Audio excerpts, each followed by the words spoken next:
Welcome back to Expat Kino Talks. I'm your host, Andrew, and Henry Hodge. We're here with Jiři Sadek. Wow, good one. Yeah, good check. Yeah. Man of many things in the film industry. You want to tell us what you're doing? Well, there is a lot, I would say. Yeah. Well, I am one of the owners in Alden Rich Production. I'm one of the owners in CoFilm Production, and I have my own company. I'm dubbing director, voice director for Netflix, Amazon, Disney, Pixar, HBO. I'm writing, producing, directing. Now we are in production with one TV series, few animation series. Where do you want me to start, man? Well, I did have one. By the way, I don't even know how this podcast is called. What is it called? Expat Kino Talks. Wow, that's cool. Yeah, That's cool. Thank you. Yeah, the goal is to reach out to the independent filmmakers in Prague. If okay, I know you will have questions, but I will start on a high note because you wrote me a year ago, and I didn't even respond. I remembered because I was acting in Wood for Next Winter. I apologize, I don't remember the Czech name. Sure. But I remembered you from there, and I was getting into more of the filmmaking side of things after my 2 short films. So I wanted to reach out just for, I don't know, kind of inspired, not you directly, but it inspired the podcast as trying to get people where to go for knowledge and insights into the industry. But yeah, we met a couple years ago, 3 years ago now, maybe. Yeah, I think so. Because actually, I was like, oh my God, they've got this podcast, and it's definition of me not responding to you. I took no offense. Here we are. You know, because that's I feel like that's why I left. I'm happy to come here because the gap between expats and Czech film industry is it's like the point of being of having this podcast. Exactly, yeah. And at the same time, I'm sorry for everyone, but this is my first time being recorded in English, so if my English is a little bit rusty, it's totally fine. Yeah, good. Perfectly.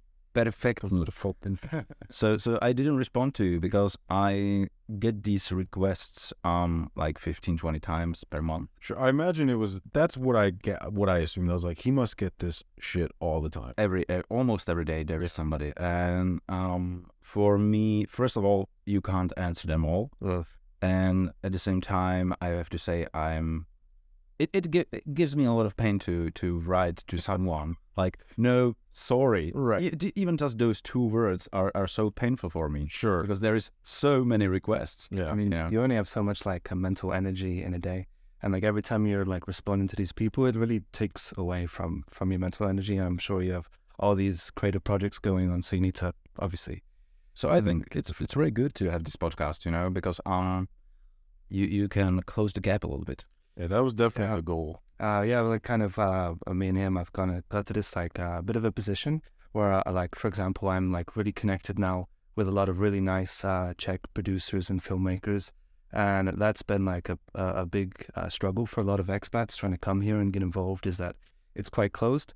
And now that we're both kind of in this position, we can start like bridging this gap and really like expanding the community here. So it's just a really good opportunity to do this, I think. Yeah, I mean, for me, I've only done 2 short films here, but even that's, I think, more than, I've seen a lot of expats come here trying, and not knowing where. Why, by the way? Because this is not fucking Hollywood. It's true, yeah. It is the word fucking. Yeah, of course. I don't think there's any kids watching. I personally came here, if I can share, with quite unique circumstances. I was previously living in LA for a couple of years. And I met these Czech influencers and worked with them, and they were just really cool and invited me to come here. And I was just young enough and didn't have much to my name, so I was like, screw it, I'm just gonna go there and try a year, and you can always go back. And just found myself really enjoying the place because it's got a really nice work-life balance, but it's really booming. And if you come here knowing some of the people and you get inside that closed circle, then you can get really nice access to things. Like there's not a lot of restrictions. So you can like, especially if you're on the indie side, you can kind of get away with things that you cannot do in LA.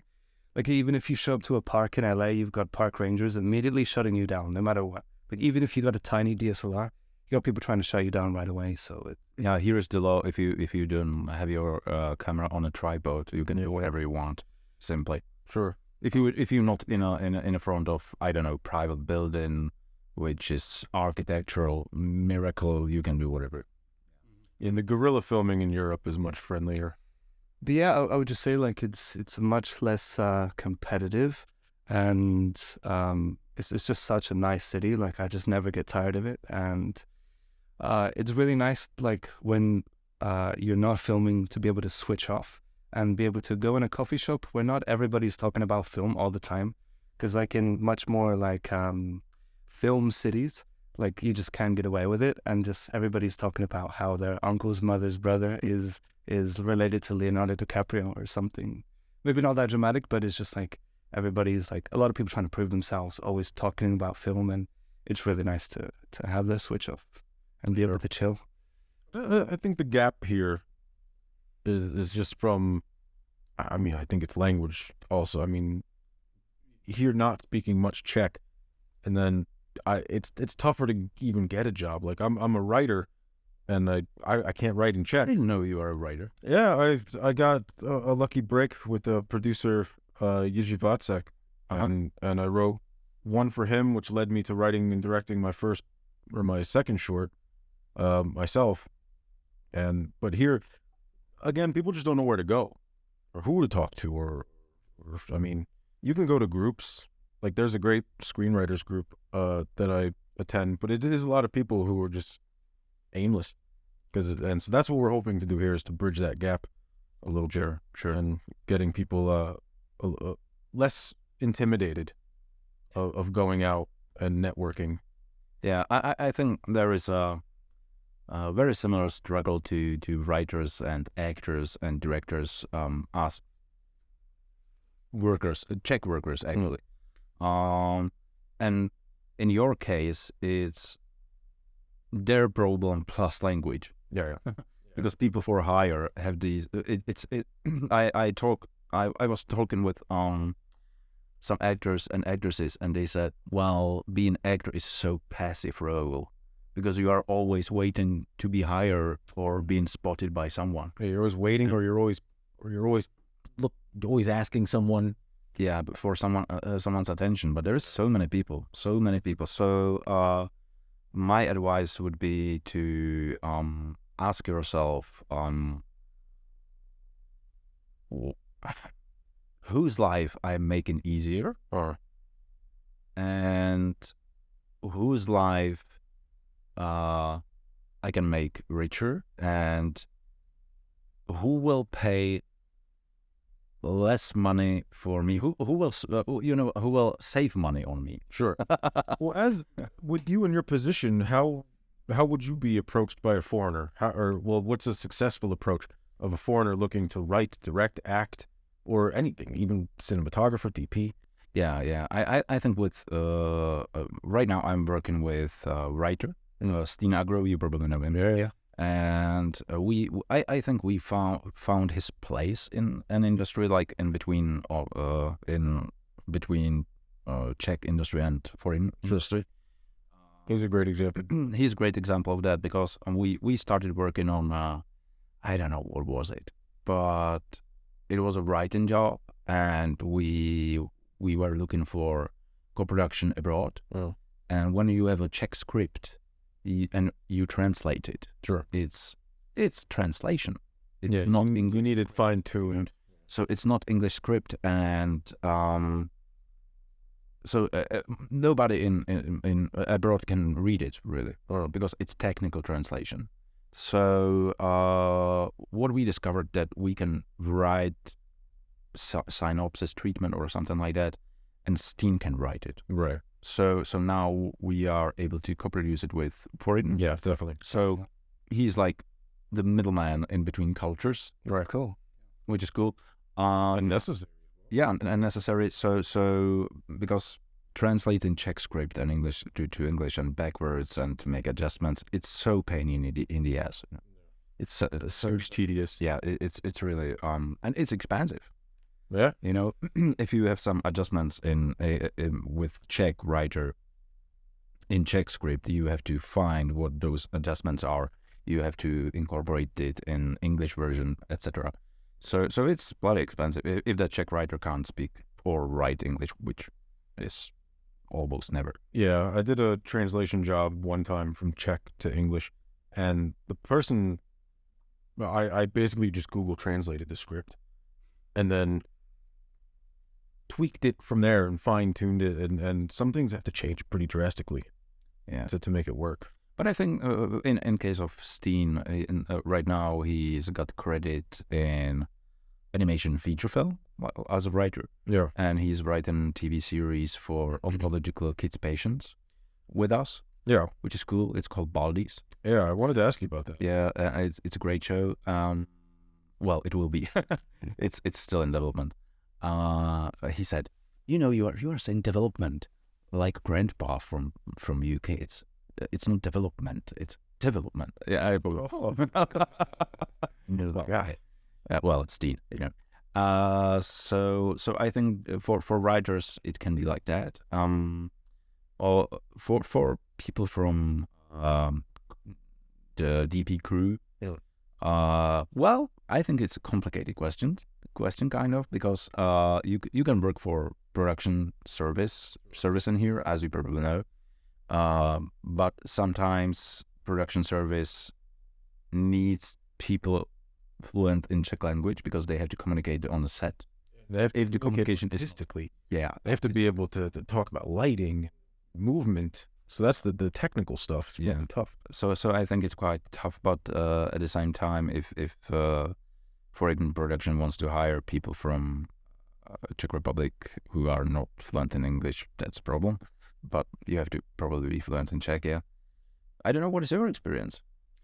Just in general, working here.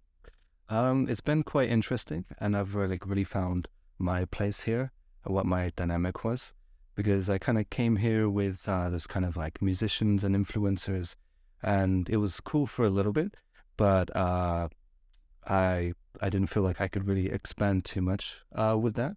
So then I kind of had to figure out like what I'm gonna do, and always have this like kind of inner battle of like, do I stay and invest in this interesting, very free place with a lot of opportunity? Or do I like go back to LA where it's just very competitive and there's a lot of people just wanting me to work for free? So yeah, it's just been having that kind of inner battle. And I always try to give myself like a year at a time and just kind of be patient, see how it goes, but also try to be active and do really interesting projects and find ways to bring value to other people. And at the end of each year, it just keeps proving itself and keeps honestly getting better and just growing nicely. Then yeah, I ended up kind of networking with people and getting in some interesting situations and meeting some really cool Czech producers, and kind of collecting and building that over time, and then finding a way to be really creative with business to do an interesting project that kind of works for me as an expat. I guess can have international reach, but also works here for the Czech people. And so far, that's been working on my first feature film as a producer / cinematographer. Ooh, cool. That I'm making with Victor. Mm-hmm. So that's it's been quite a process getting this made, but it's going well. And yeah, that's kind of the main thing, and that's kind of the goal. And I think that's my place of like being a foreigner, but producing locally made films. Because I think there's a lot of really interesting stories that haven't been told about the Czech Republic that I think a foreign audience are going to really appreciate. Like, it's wildly interesting. Like, especially like people over in the US, they're fascinated by this kind of stuff. So I think... Really, I can't imagine. Because I'm local, so I'm like, why? But, okay. I mean, yeah, I agree. I think some of the stories here are pretty cool. I do like quite a few Czech films. Yeah, but the most basic question is like, what do you do for a living, actually? Well, how do you make your money? I'm teaching English. I'm tethered to a school right now, visa wise. Okay. But currently working on a partnership visa. Okay. So legally, I'm still required to teach, so that I can maintain my visa. But so all of my filmmaking endeavors come in my free time. What about you? This changed. Actually, I was full-time getting money from film for the last 4.5, 5 years. Congrats. And now I've got a real job at the same time. Because What is it? Come on. Yeah, sure. So, it's like a communications company, and it's kind of like mostly sales stuff, like over the phone.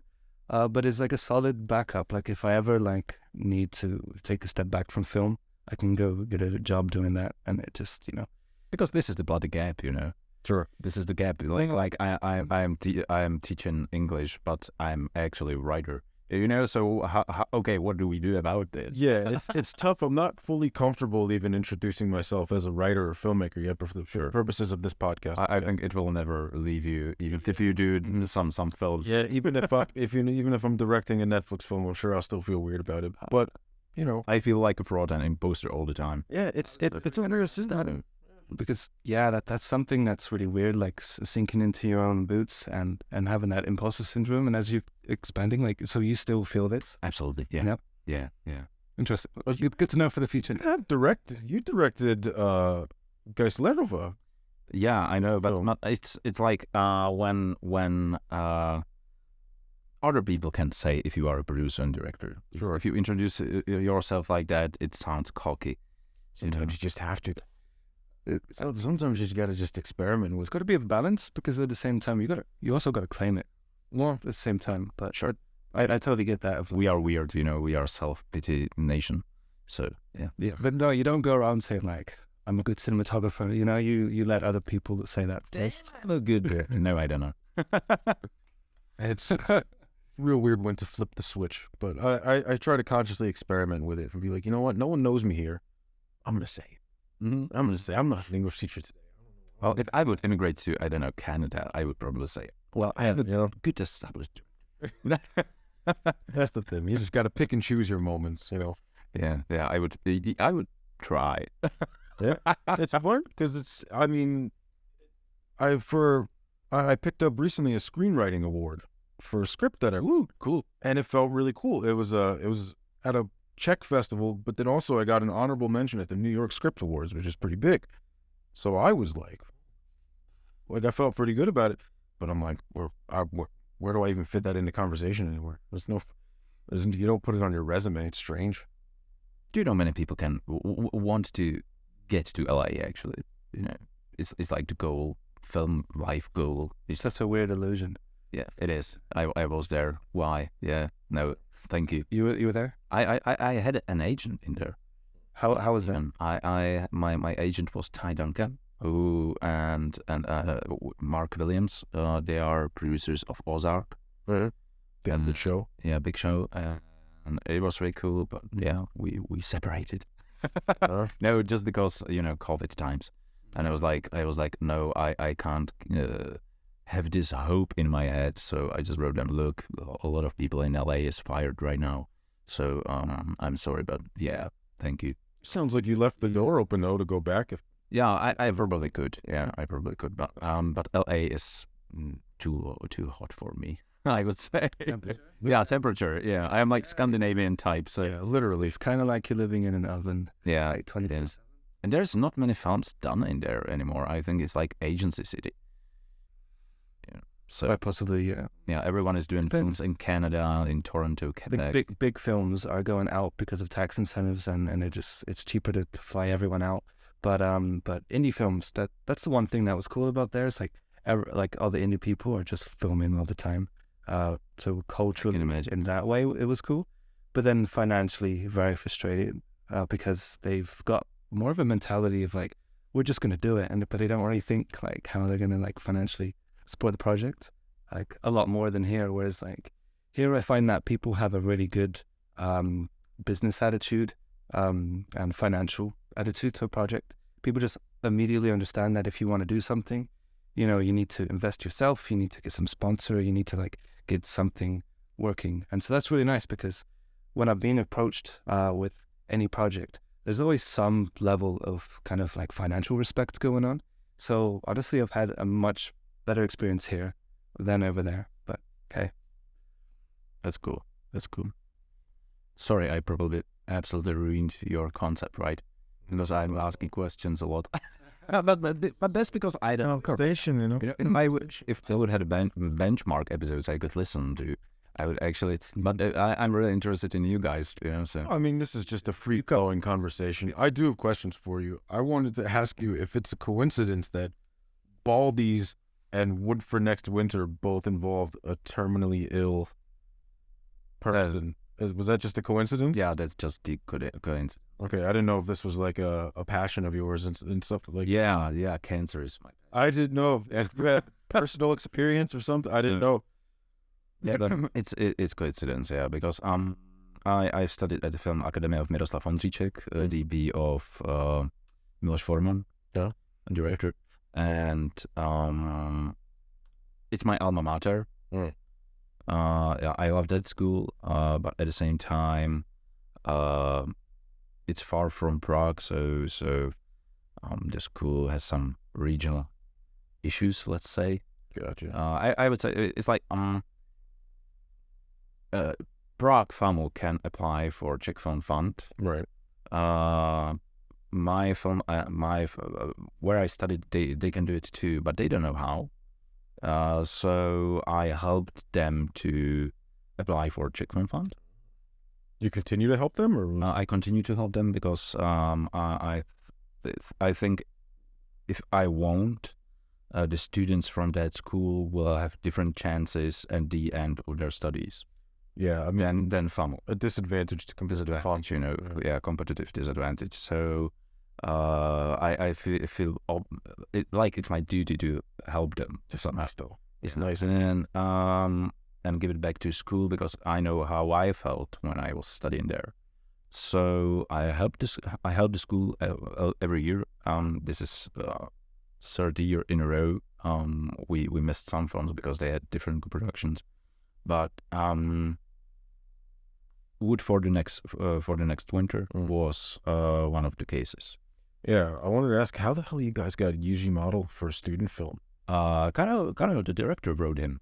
Just wrote him an ask? Yeah, he wrote him. But Jiri is a great actor and director and great guy. Like I had an office with him for several years. By the way, Super nice. yeah, he's super Nice guy. He's super nice, and but I think many Czech famous actors are like open for student films. Okay. They feel they should help some students. So I know some actors are like, okay, I will do one student film every year.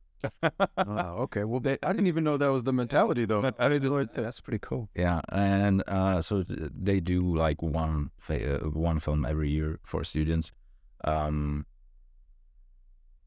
at the same time they establish relationship with potentially talented young director. Right. So in the long run, if the director is like, oh, I want to work with this actor for many years now, you know, they have a job, you know. I think Carl proved himself. I think he did a very incredible job at directing someone like Jiri model. I thought it was awesome. Yeah. Karel is a very specific talent. He can do comedy, drama, and it has something else in there. There is something else in there. Yeah. I remember being on the set, and I loved how I remember seeing a video of David Lynch yelling at a cast or a crew member because they were like, "Don't you think this take is too long?" Oh yeah. And he was like, "Who cares? Yeah. Get out of my film set." And I remember watching Carl. I swear to God, that towards the end when they were in the field, I think it was about a 6-minute take of like silence and Jiri model like swatting bugs and stuff. But I remember I was like, "This is awesome," because I don't know. And Carl was just in this tall grass on his hands and knees in the viewfinder, like a maniac, watching. And I thought it was, I remember that's when I was like, this guy, he's looking at everything. Yeah, we knew it will be a slow film. But I loved it. The first edit had 36 minutes, which was unwatchable. Now it's down to what, 25? Now it's 25, but it's because it's like Martin Scorsese right now, because he had to edit it down for festivals. Sure. You have to do the festival block. Yeah. Because you can't program 36-minute film in a short film festival. You can program 20 minutes, 20 minutes, 20 minutes, or half and half. Sure. So My first film was 8 minutes, that's cool. and we got a couple of accolades, a couple of awards. My second was 25 minutes, and we haven't got anything. Yeah, because 8 minutes you can do 6 film block in one. Exactly. You could just like Because people sit down and they see 6 films in an hour. exactly. You're gonna play 4 8-minute films or 1 24-minute film. You know? Yeah, 25. We had quite a problem even with that at the festivals. Yeah. People wouldn't sit down for it, or No, it's just how do you program it as a They festival? can show more films if they're shorter than one longer film. Yeah. And I knew that making my second one that it was going to be a problem, but I mean, I just had to do it. But and about Baldi's, about the animation series for oncological kids. It was created by Eliška Podzimková, who also studied the same film academy as me, and she is extraordinary artist. She lived in New York for some time, and now she's got her big success with exhibition of Little Prince, because she illustrated Little Prince by Expat. No shit. And it's a huge success.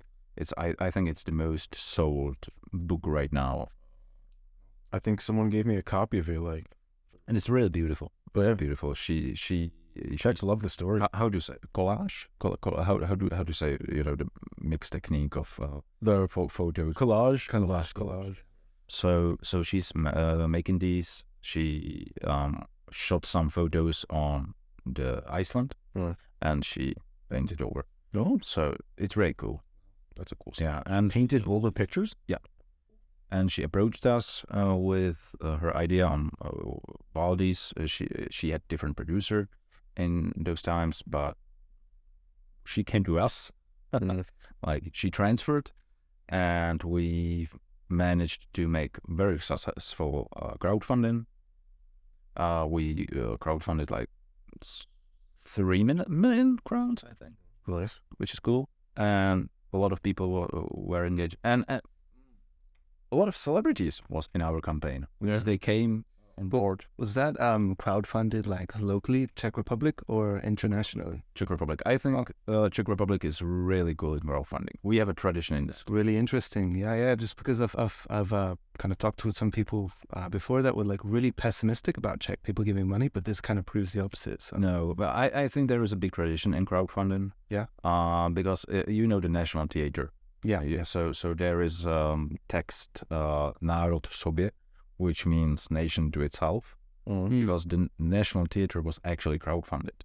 Oh wow! No way. I didn't know. So because it was built and it burned down, Right. so the whole nation crowdfunded.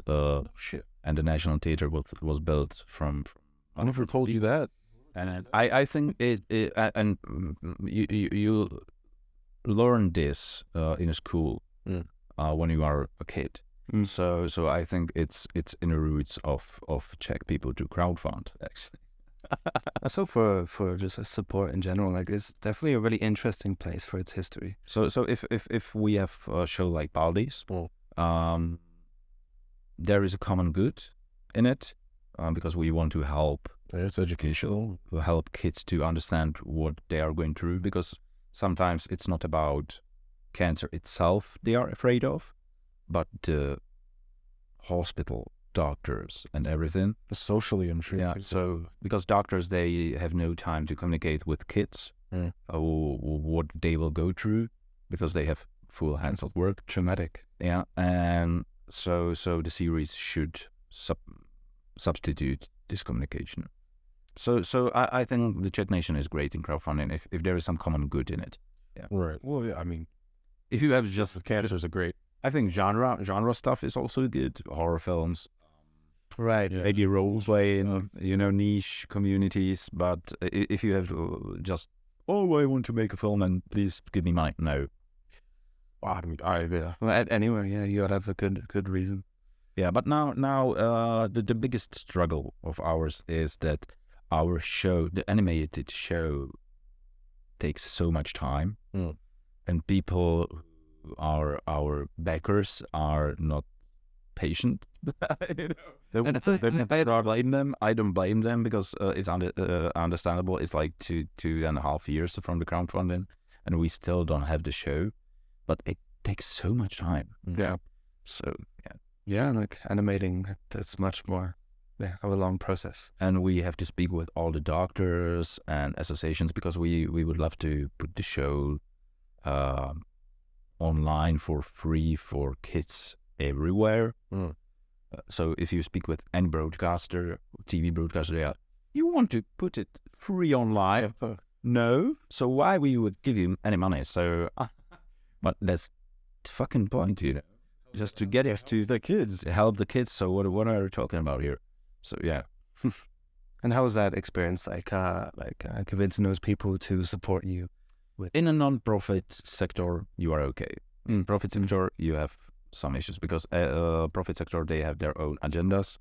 So if we will give you money, what we will get from that? Right. So, but there is a lot of non-profit organizations which are helping us, and they have money.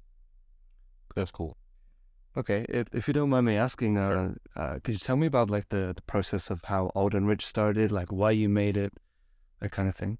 Well, I think it's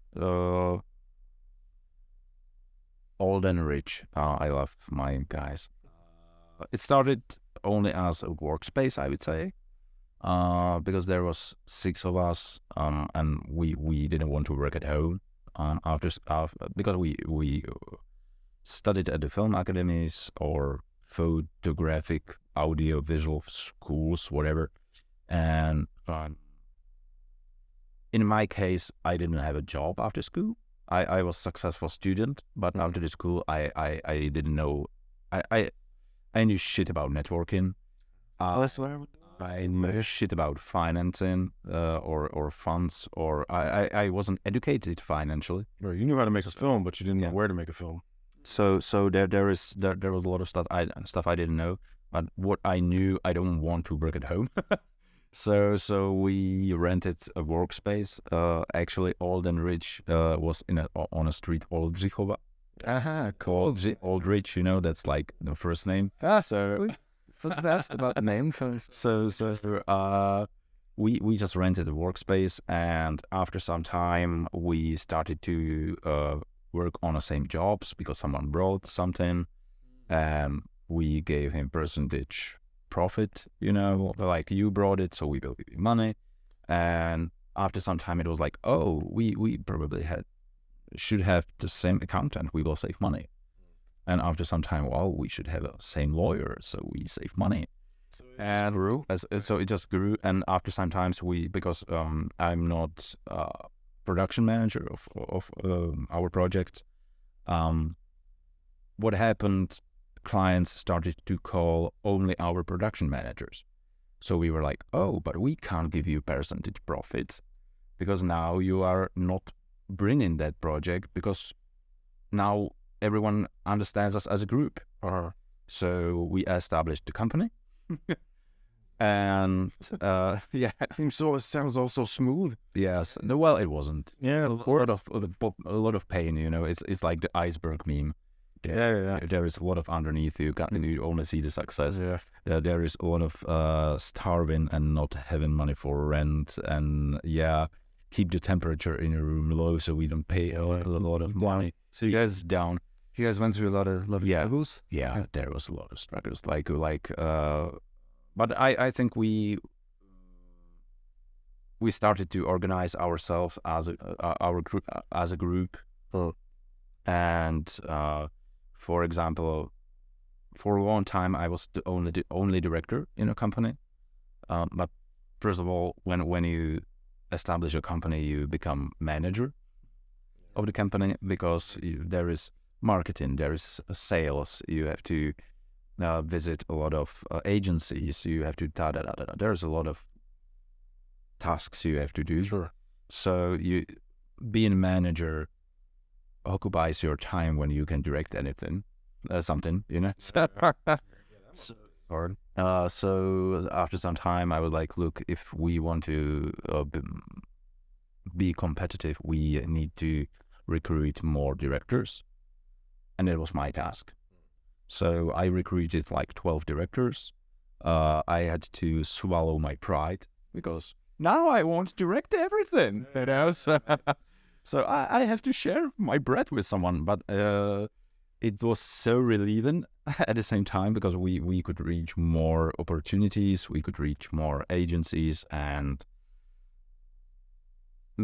when I was on set of director who worked for us, I got the same feeling as I would direct it because it was my fucking set. Well, you kind of now you're the boss. So I was just walking around, checking bank account, doing selfies, and no, I'm just fun of it.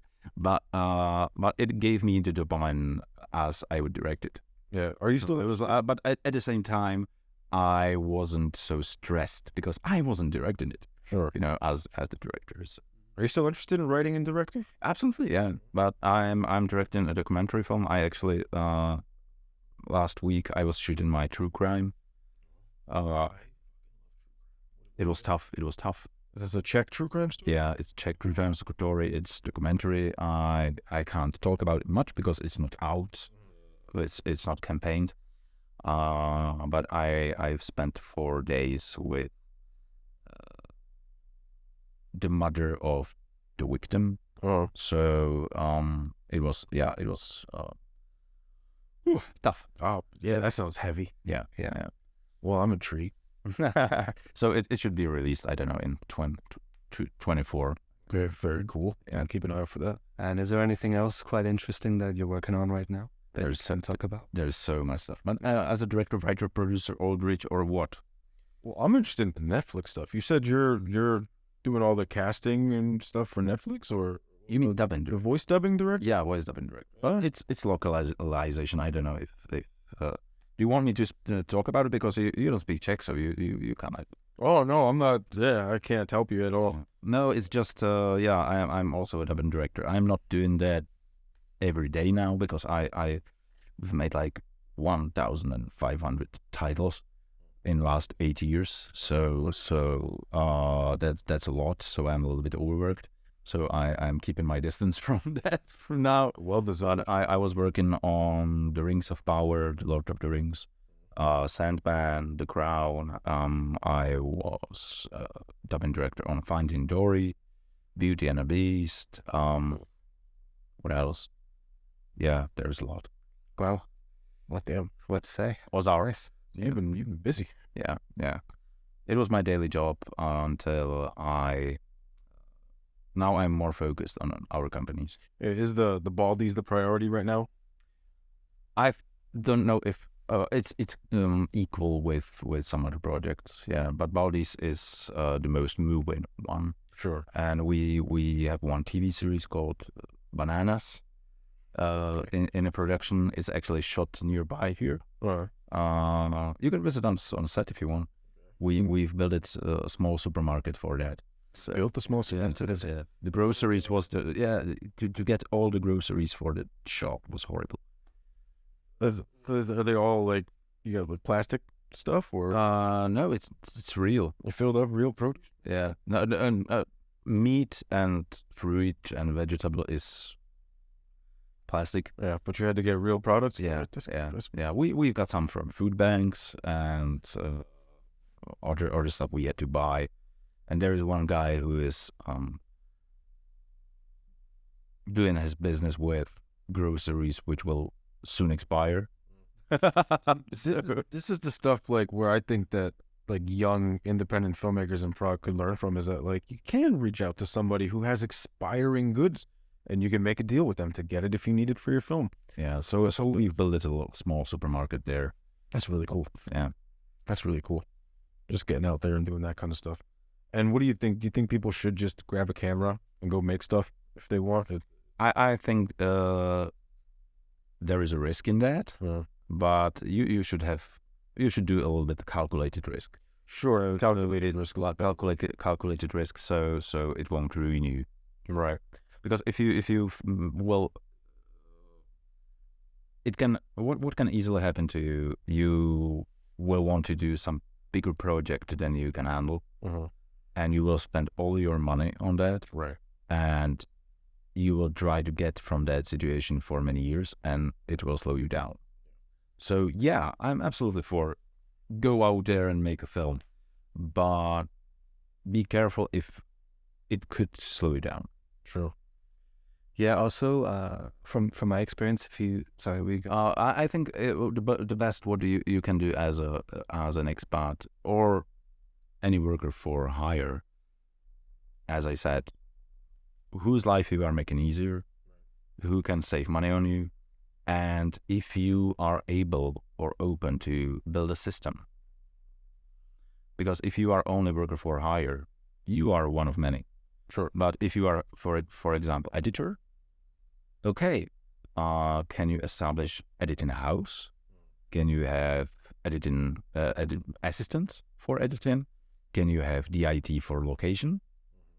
If you have the full service, why would I call somebody else? Why would I deal with a freelancer individually all the time? If you have the whole system, the full package, why would I hire anyone else? There is, for example, Nochi. Julia says Nochi. You should invite her. She's great, and she's got agency for DPs. Julia Zashko, a producer of one film which got Czech Lion Award. I think that's one of the things that is daunting. And and I will call her to get DP. Yeah. Why would I call separate DP? Right. I've got her. Yeah, I'm not going to go searching for a DP when this woman has The most talented ones. Well, that's the thing is, I think that's the scary thing for people is approaching, let's say I'm a DP and I want to approach her and say, hey, I want to be one of your DPs. How do you even go about that? Like, you guys have writers. How And a coffee. Yeah. That's so underrated. Honestly, at work, like for example, in last couple of years, I was like way too intimidated to just like reach out and kind of like this year, like I've kind of just gave myself the confidence to just reach out to a lot of people and just get way more involved and just grab coffees, and it's so effective. That's actually it. Yeah. We met. Yeah. I came back from a Christmas holiday and everyone was gone. The city was quiet. So I put on, I think, your Facebook page. You have the Facebook page for actors and filmmakers, or? Yeah. That's a whole thing. So Created Actors in Prague Facebook page, because all the Facebook groups were like really not good and really weren't having like good specific branding, and that's one of the things I felt was missing. And already, I think in like 4 months, it became the most populated page, and it's just really great. It's just like valuable post after valuable post, and I sit there deleting bad posts like clockwork, and really controlling it. And yeah, I literally was like, I'm so fucking bored. Does anyone want to have a beer? And then message me. But that's the point. That everyone in Czech Republic is reachable. That's what does seem very doable. Is that just don't send me any portfolios or CVs, because I don't have time to spend too much time on that. right? Send me, do you have a 30 minutes? When can we meet? I will pay you a coffee. And I will be like, cool, he will pay me a coffee. No, surprisingly, so to suggestion, just write somebody, okay, can you give me your 30 minutes of your time? Because if I will read the call to action from the email, I'm like, 30 minutes? Yeah, I can probably do that. Yeah. Or like you wrote me for the podcast. Why not? Yeah. Yeah, we're glad you answered. yeah, it's really cool how like open you are to doing stuff like this. Yeah, it's cool. Glad. Yeah. Okay. What else? Is it the end or? Oh, we have no. Our structure is pretty loose. We have. Sorry, man. We have no real things about it, but no, we I was curious if you had anything going on at the Czech Lions tonight. Not this time. No, because I know the Magnesia Award was nominated to Yeah. I would probably not be here if I would have something on Czech Lion. That's probably very true. Yeah. But there is, I call it a shade room. There is one. I was there one time when I was invited for Czech Lion 2 times, but one time it was very specific. Because you are, wow, they invited me, but I am not nominated, And you enter the Rudolfino, and there are, everyone is making a photo of you. You get blind and everything. Sure. And from the flashes, and they're like, oh, and they look at your ticket. You are sitting there, and there is a room for people who are not nominated this year, and they watch the whole ceremony on a screen because the main hall is actually quite small. Probably, yeah. So you are being seated there. You are watching it on the screen. We're like looking around. Why do you invite that? Because there is party afterwards. Yeah. So you actually network and you see people as the community. But you know, the best moment is when you sit down in a shame room. The shame. I call it a shame room. And you watch around who's there also. And they're probably like, just, Oh, hi. Yes. and they're like, why? They're like, why are we here? I love that. Yeah, Yeah. I love that. So, yeah, so I'm not even there. Yeah, we're headed to the after party tonight for the Czech Lions. Cool. Managed 2 Yeah. tickets. I gotta say, I'm too shy. I don't like that. First time for me. I don't know. I started as an introvert and now became very extroverted. Mm-hmm. I just really had to, because I started this production, so I'm like always now like producing and shooting, and you really need to communicate well and have a voice. So that's really changed things. Which is what I was gonna like ask if you don't mind actually, because last year I started my production company Spectre Films SRO. Congrats. Thank you, but it's big ups and downs. Right now we're not like fully operating, like we don't have a space or anything, but like when there is the project, I have a team on standby that I get together and do stuff. So I wanted to know like if you have any like advice to like kind of expand and grow this company. What is the size of your company right now? Like, what is the scope of the project, or what are you working on? Right now it's mostly music videos, commercials, and we're working on the feature film with Victor. So that's the main thing that's going on. It's honestly mainly just me, and then the people on standby who I just get together when the things happen. Okay. I think there is less and less money in marketing, so commercials are not so huge as it was before. The budgets are not so high. What? I remember that it's Yeah, you will have it recorded, man. yeah. So Budgets are not so high, so if you want to grow, there is no place to grow in there if the budgets are limited. You know, so you will hit the ceiling very soon in commercial. So you're saying switch to narrative. Yeah, I would say yeah. yeah, that's what we're Switch to narrative. Music videos are a great reference of how you approach the projects. It's great, but they are like 200,000 crowns every music video is almost. If you have something high, great, celebrities, but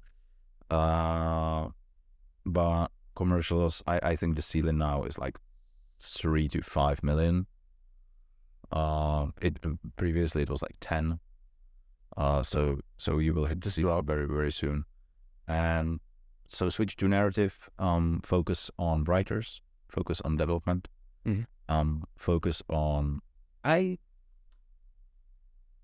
started not believing in pitching forums, I have to say. and then what, sorry? Pitching forums, where you present the projects. I don't believe in it anymore, because I think the pitching forums and festivals are industry itself. But the direct contact with your co-producers is more valuable. So how would you choose a project if your ears for something? What's the First, I would analyze what are the slots in TV, what is the reality of my zone I work in. So what is on TV on Monday, what is on TV on Tuesday, because those are the slots. Because people in Prague watch Netflix, Disney, Sure. But on countryside, they watch linear TV. So they program their week. Yeah, they're still on a TV schedule. Yeah, you know. Yeah, it's so different from. Yeah, so it's like, oh, on Monday there is like detective story. Oh, on Tuesday, and they program their week. And that's very interesting. It feels backwards because everyone is on streaming platforms and everyone is Looking cool though. Yeah, it's interesting that that's still something. I didn't think that that'd be something to affect. So what people want, because what could happen to is you write a script which nobody wants, and you are like, oh, but it's a good script, but there is no market for it. They're like, where am I gonna put it? So why would I? You know, why would I spend? I think a lot of writers is doing horror films with teenagers, for example. There are definitely. It's the target audience in Czech Republic for that. Yeah. Where do you want to screen it? Stranger Things, yeah, but you have the US market. Right. Yeah. You have a lot of fans. But who is the target audience in Czech Republic? Kids who won't be allowed to go into cinemas for horrors, or TV. Watch TV. What kid watches TV these days? Yeah, it's true. So VOD. Do you have any Czech VOD? Now there is Voyo, but teenage horror film genre. Yeah. Why would you write it? I noticed the Czech market is a lot of historical dramas. Yeah, but I think it's because you need time to finance your project. So if you want to write something what is present or based on actual events, it will take you from 3 to 5 years to finance it. And after 5 years, you can start production. After 2 years, you have it in cinema. And now it's not actual anymore. Yeah. It's not in present, you know? So it's old at that time. So when you do something historical, you have to find some universal theme in there which can work 7 years from now. Yeah. Yeah. So what's the market then? What do you? It's changing right now because there is still VOD streaming wars. Voyo is up there, which is Nova, TV Nova stream VOD. But they made a huge acquisition of Czech TV archive, which is cool. So it's people call it Czech Flix, which is cool. There is Prima Plus. TV Prima is doing their own VOD. So market is changing right now. Okay. But for English speaking, because that's what you are looking for, right? I mean, just I guess for whoever's listening. Yeah. Because who if you would write a story as an English writer in Czech Republic, who is your audience? I'm curious. Well, I mean, my first project with the one producer was a very short 8-minute, like kind of like a social thing about sexual assault survivors, which did well. But we did turn. Was it in English or Czech? It was in English, yeah. Okay. We did turn to the festival circuit for that. We did Czech subtitles specifically and put it in some Czech ones. The second one, in contrast to what you said earlier, was a horror. Not with teenagers, but it was a... Horror is okay. Yeah, it's okay. I'm saying teenage horror. Yeah. This was a little bit different than that. I couldn't show it to many teenagers, but and then that was also... That one's still in some festivals right now. We'll find out about that one all throughout the year. And then the third one I wrote was with a guy we both worked with, Kirill Todorov. Yeah. And it's a period piece, which is also tough to get financed. Something that's going to take place in the 1600s, you know, in the 17th century is tough. Your project as well. Yeah. The feature I'm developing. This guy Kirill is directing it. Victor's the co-producer, and it's a period piece set in 17th century. Actually, about the first ever witchcraft trials that begun in the Czech Republic. Cool. Witchcraft. It's a little bit of a prequel to the Witch Hammer kind of thing, which we kind of have just been discovering along the way. It's tough to know, like, because you hear things about, oh, you should write this because this is in right now. And that, I think this is really cool because it's a like cultural. It's a piece about Czech culture. I think that's going to work really well. But we're going to shoot it in English, but it is semi for the Czech market. But to be honest, I think a lot of people are, like, especially in recent times, are going and watching films in the cinemas in English. I'm like, every time I'm going in for the English versions, it's packed. Sure. Well, in Prague. Yeah, in Prague. Yeah, that's a good distinction. Because Countryside is watching Dublin. By the way, but it's in Prague. I think the most the big English-speaking nations are in studio system. We are in institutional system, which is very different. You know, funding takes time. You have to have inclusion. It has to be culturally important. Sure. Why is it done in Czech Republic? Da da da. So, but studio system is like, well, okay, you have a Johnny Depp, well, not probably Johnny Depp, Chris Hemsworth right now. You have this director, you have this team. Oh, and it's a franchise. Cool. You know, so well, here is he alone. Right. Yeah. So that's the studio system. Yeah. But institutional, it's very different. So that's why I'm saying focus on writers, focus on development, focus on topics, because that's institution like Czech Film Fund or Czech TV. They want to see the project from the beginning. They want to have their creative input in it. Well, Czech TV, not Czech Film Fund, but if they will fund your script, they will probably fund development and production because they want to say, we were there from the beginning. Right. They wanted to have a little stake. Yeah. So for writer, I would say I don't want to be smart ass here. Okay. It's just that's being smart ass is why you invited me. Well, that has to serve. We need the insight. Yeah, insight. Okay. Let's say. For you as a writer, I would say, okay, find some story.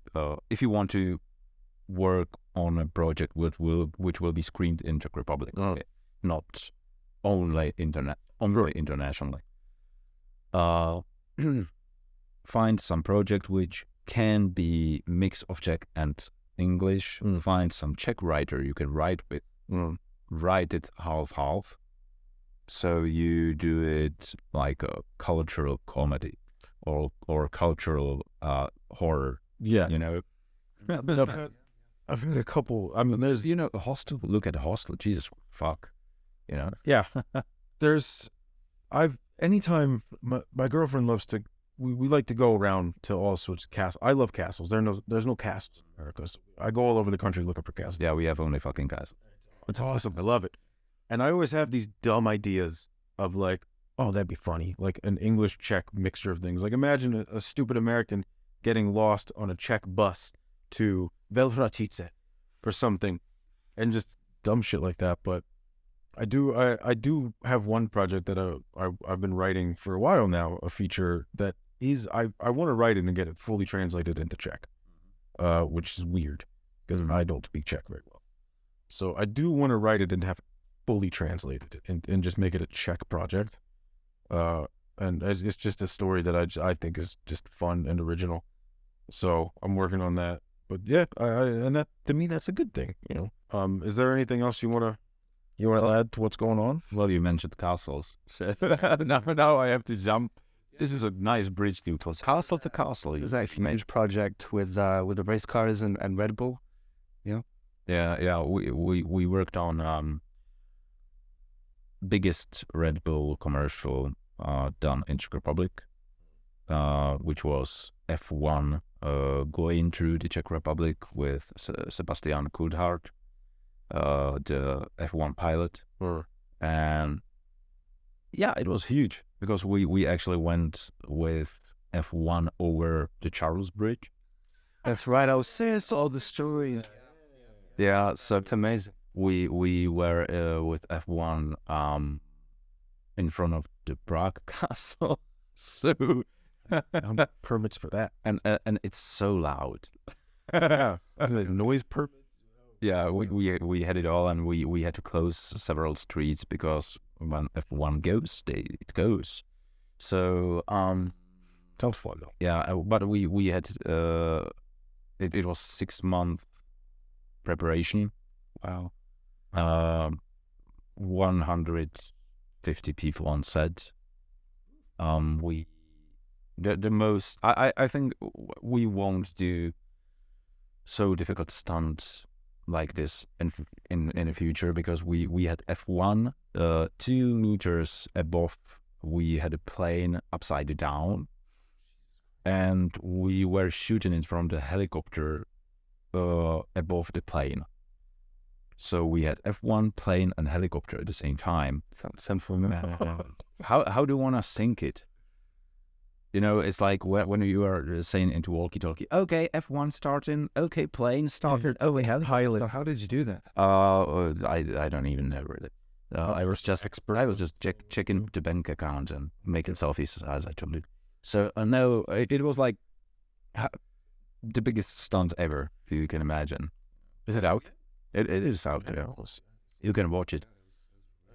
Cool. And the F1 went to the countryside and the vineyards and through the castles, and it went to Bratislava in Slovakia, and we were there. So yeah, it was a huge film.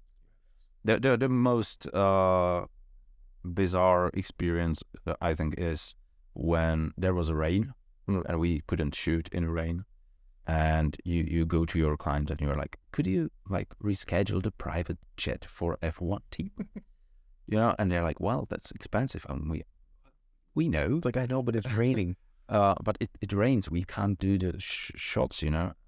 They're like, well, how much time do we need? And we're like, maybe 3 hours. Okay. It's expensive, but okay. So because the F1 team, they had to, because we had like 2 shooting days and they traveled somewhere else, you know, the F1 team. So what were some of the what were some of the other like big struggles or headaches of arranging this shoot? I think production manager of that would maybe tell you more. Our producer Pete Hasek, because he handled the project. I was just keeping my distance kind of. Because it was so tough. But it led to another job, because we've done this all street lockup and landscape lockup, and people from Grand Tour seen it. Jeremy Clarkson, you know. Wow. And so they hired us for production service on Grand Tour in Czech Republic, which is very nice. Which is really cool. I mean, the episode is not out yet. I'm sure you'd be pissed if you did a race car plane sandwich and no jobs came from it. Yeah. But it's like the best reference you can imagine. It's just Like, yeah. When someone, are you capable of that? Well, we are capable of that. So yeah. Look what we did a Mission Impossible stunt. So yeah, you know, we can do anything. Yeah, I was thinking if we should send it to Tom Cruise. You know, like look, one try, Tom. Well, all right, man. We're looking forward to your projects and Baldies and then the documentary. Yeah, and we should talk some business after this podcast. You know, that's the best part. Please, absolutely. Yeah, people can't hear it, but they know. Yeah, they'll know what's happening. Beer after this. Thank you very much for being on the podcast. Thank you for having me. Appreciate us first. Thank you very much. Yeah, first episode down. So thank you for being our guest and trusting us with all of your insight and knowledge. Thank you. All right, and we'll keep out, and we're gonna plug your social media of Old and Rich, CoFilm. Oh, cool. Everything. So, is there anything you'd like to say before? Send me some scripts, but short. Can do. All right. Thank you, man. Thank you very much. We'll be back next week with Yindra Kochi. Worked for production design on All Quiet on the Western Front. So, thanks. Do you have some text like subscribe to your da da da da da? We should. Yeah, I can quickly say that. Subscribe to the channel if you want to keep seeing new content. If there's anything you think we should improve on, then write in the comments. And any other questions? Hit like, subscribe, follow our Instagrams, hit the bell notification so you never miss an episode. And one more thank you, Tool 8 Studios, for hosting us. Thank you to our logo designer, David Jones. You should have it somewhere here. Perfect stuff. Yeah, we'll have it up here. Thanks to my mom for emotional support. Thank you to everyone who supported us with the podcast. We've been talking about it for ages, and it's finally happening.